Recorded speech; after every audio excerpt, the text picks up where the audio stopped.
ओम नमो भगवते वासुदेवाय। अब हम आगे बढ़ते हैं और सुनते हैं श्रीमद् भागवत सुधा सागर के तीसरे स्कंद का 21वां अध्याय, जिसका नाम है करदम जी की तपस्या और भगवान का वरदान। विदुर जी ने पूछा, भगवान, स्वयंभू मनु का वंश बड़ा आदरणीय माना गया है। उसमें मैथुन धर्म के द्वारा प्रजा की वृद्धि हुई थी।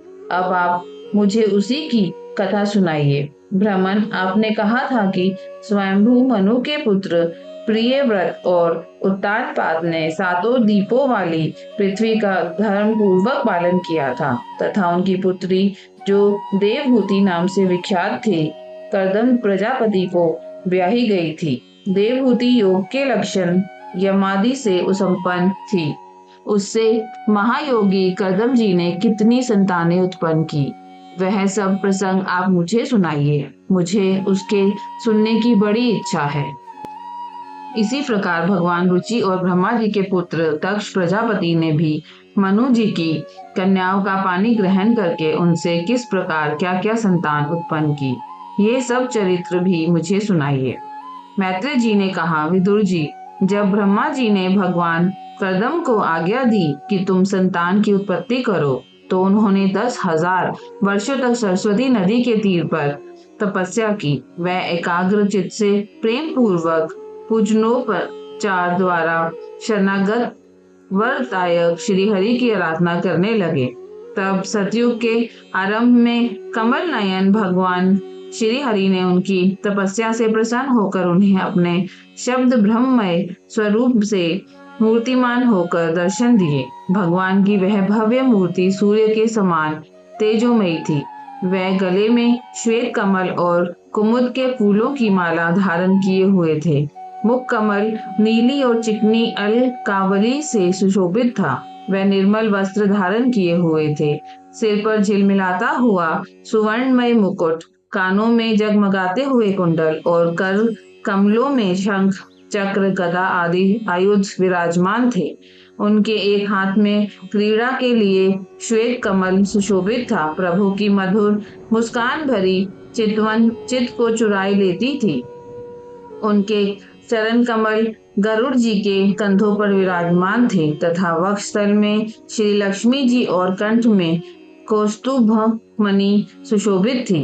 प्रभु की इस आकाश स्थित मनोहर मूर्ति का दर्शन करके करदम जी को बड़ा हर्ष हुआ, मानो उनकी सभी कामनाएं पूर्ण हो गई।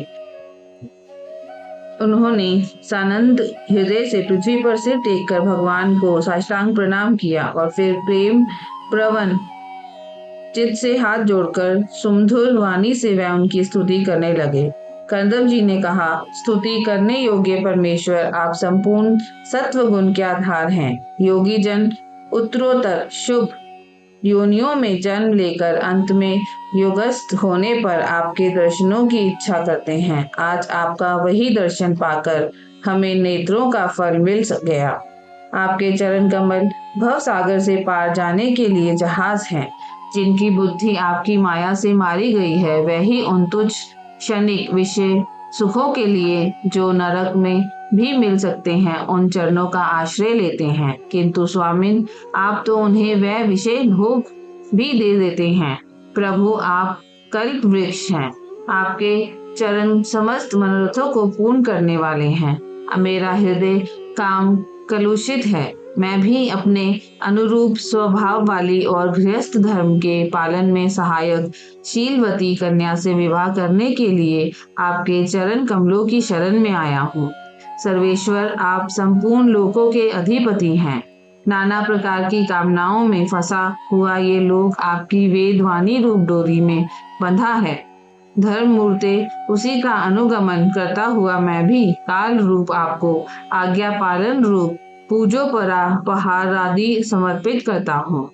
प्रभु, आपके भक्त विषयासक्त लोगों और उन्हीं के मार्ग का अनुसरण करने वाले मुझ जैसे कर्म जड़ पशुओं को कुछ भी न गिनकर आपके चरणों की छत्र छाया का ही आश्रय लेते हैं तथा परस्पर आपके गुणगान रूप मादक सुधा का ही पान करके अपने क्षुधा पिपासादि देह धर्मों को शांत करते रहते हैं। प्रभु, ये काल चक्र बड़ा प्रबल है, साक्षात ब्रह्म ही इसके घूमने की धुरी है।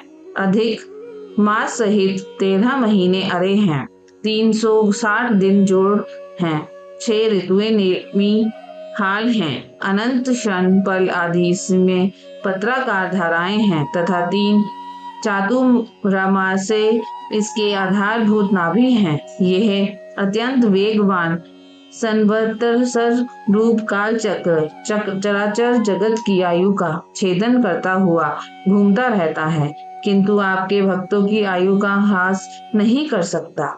भगवान जिस प्रकार मकड़ी स्वयं ही जाले को फैलाती, उसकी रक्षा करती और अंत में उसे निगल जाती है, उसी प्रकार आप अकेले ही जगत की रचना करने के लिए अपने से अभिन्न अपनी योग माया को स्वीकार कर उससे अभिव्यक्त हुई अपनी सत्वादी शक्तियों द्वारा स्वयं ही इस जगत की रचना, पालन और संहार करते हैं। प्रभु, इस समय आपने हमें अपनी तुलसी माला मंडित माया से परिचित सी दिखाई देने वाली सगुण मूर्ति से दर्शन दिया है। आप इस भक्तों को जो शब्दादि विषय सुख प्रदान करते हैं, वह मायिक होने के कारण यद्यपि आपको पसंद नहीं है, तथापि परिणाम में हमारा शुभ करने के लिए वह हमें प्राप्त हो। नाथ, आप स्वरूप से निष्क्रिय होने पर भी माया के द्वारा सारे संसार का व्यवहार चलाने वाले हैं तथा थोड़ी सी उपासना करने वाले पर भी समस्त अभिलषित वस्तुओं की वर्षा करने रहते हैं।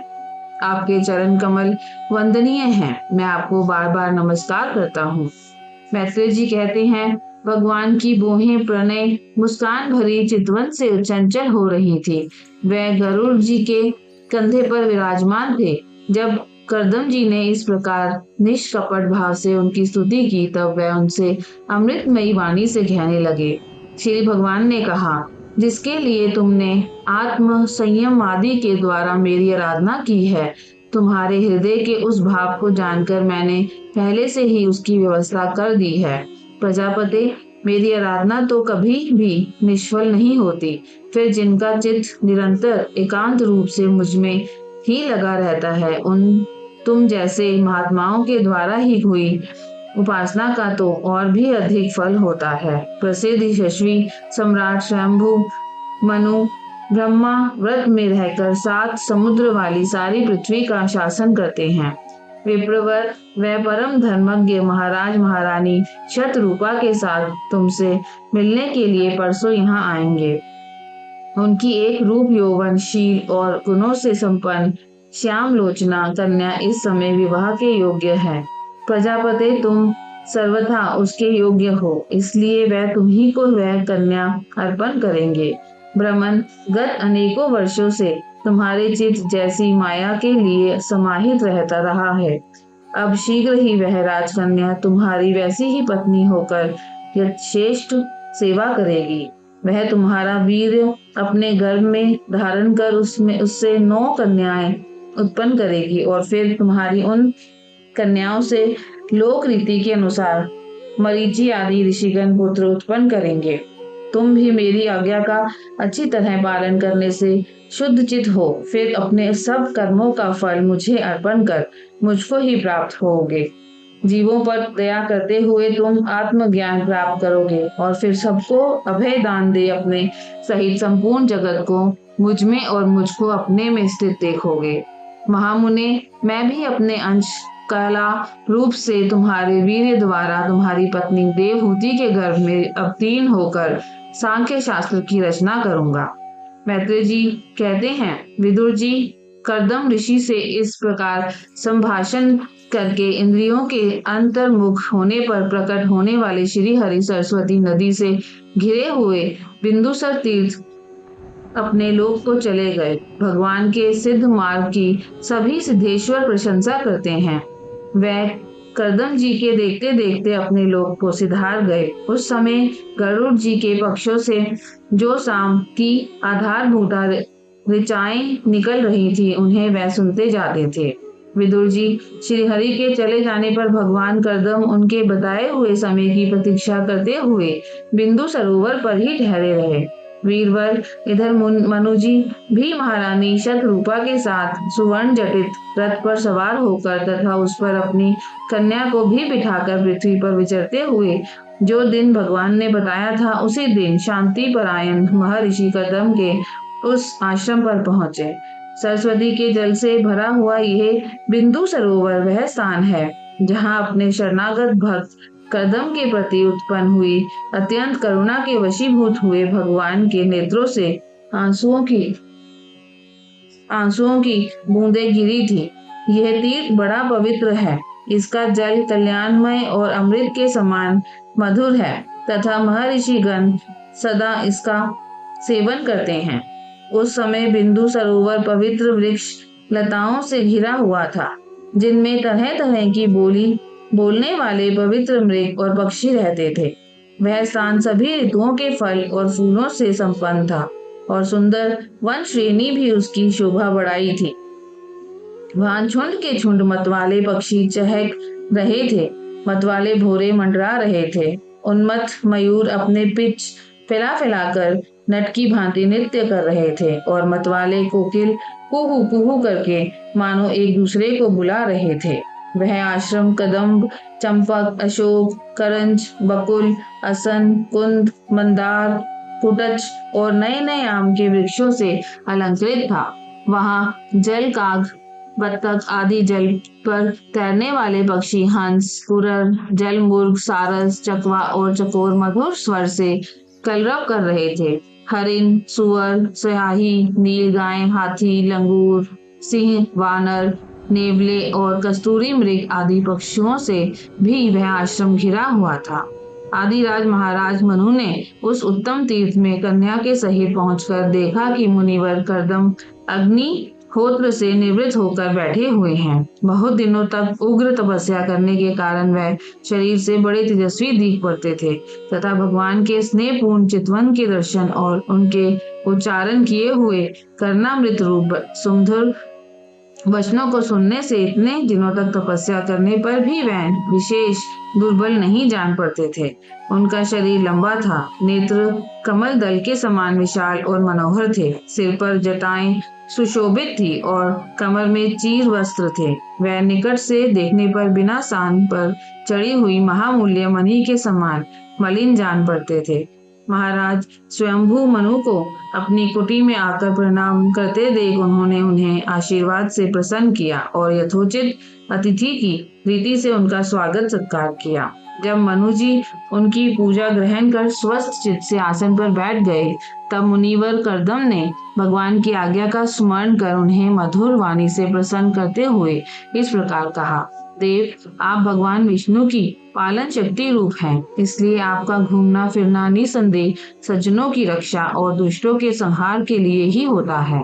आप साक्षात विशुद्ध विष्णु स्वरूप हैं तथा भिन्न भिन्न कार्यों के लिए सूर्य, चंद्र, अग्नि, इंद्र, वायु, यम, धर्म और वरुण आदि रूप धारण करते हैं। आपको नमस्कार है। आप मणियों से जड़े हुए जयदायक रथ पर सवार हो अपने प्रचंड धनुष की टंकार करते हुए उस रथ की गड़गड़ाहट से ही पापियों को भयभीत कर देते हैं और अपनी सेना के चरणों से रोंदे हुए भूमंडल को कपाते अपनी उस विशाल सेना को साथ लेकर पृथ्वी पर सूर्य के समान विचरते हैं। यदि आप ऐसा ना करें तो चोर, डाकू भगवान की बनाई हुई वर्णाश्रम धर्म की मर्यादा को तत्काल नष्ट कर दें तथा विषय लोलुप निरकुंज बांधवों द्वारा सर्वत्र अधर्म फैल जाए। यदि आप संसार की ओर से निश्चित हो जाएं, तो ये लोग दुराचारियों के पंजे में पड़कर नष्ट हो जाए। तो भी वीरवर, मैं आपसे पूछता हूँ कि इस समय यहाँ आपका आगमन किस प्रयोजन से हुआ है। मेरे लिए जो आज्ञा होगी उसे मैं निष्कपट भाव से सहर्ष स्वीकार करूंगा। ओम नमो भगवते वासुदेवाय।